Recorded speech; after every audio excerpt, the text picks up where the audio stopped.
नमस्कार, आपण पाहत आहात न्यूज स्टेशन सौर मराठी।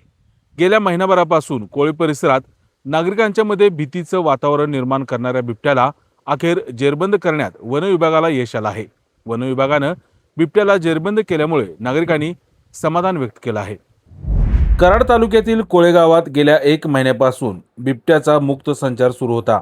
यामुळे शेतकऱ्यांच्या मध्ये भीतीचं वातावरण निर्माण झालं होतं।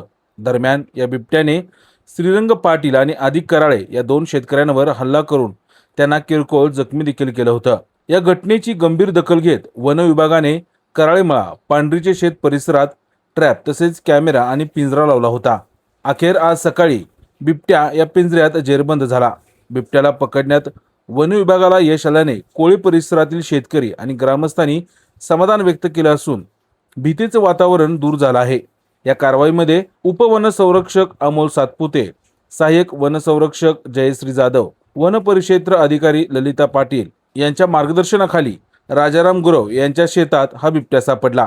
या कारवाईमध्ये वनपाल दिलीप कांबळे, वनरक्षक अभिनंदन सावंत, वनसेवक अरुण शिबे, वनसेवक किरण गरुड, वनसंरक्षक संतोष पाटील, वनसंरक्षक चिट्टा व रेस्क्यू टीम WRK गणेश काळे, विपुल कुराडे, निलेश पाटील, रोहित कुलकर्णी, अजय महाडिक तसेच गावातील दीपक करावे, अमोल कांबळे, शुभम पाटील, जयवंत पाटील यांचे विशेष सहकार्य लाभले।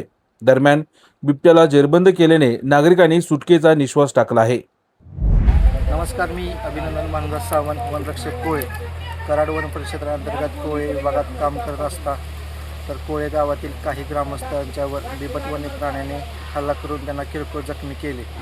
त्याची दखल घेत आम्ही वन विभागाने आमच्याकडील असणारे पिंजरे तसेच ट्रॅप कॅमेरे लावून बिबट्याच्या मागोवा घेत बिबट्याचं ठिकाण योग्य त्या रीतीने पाहून तो कसा जेरबंद होण्याची दक्षता आम्ही घेतली। त्याचबरोबर आज दिनांक 15/6/2026 रोजी बिबट्याला आम्ही आज सकाळी जेरबंद केले आहे। उपवनसंरक्षक श्री अमोल सातपुते सर, तसेच सहाय्यक वनसंरक्षक श्री जयश्री जाधव मॅडम, तसेच वन परिक्षेत्र अधिकारी सौ ललिता पाटील मॅडम यांच्या मार्गदर्शनाखाली ही कारवाई पार पाडण्यात आली।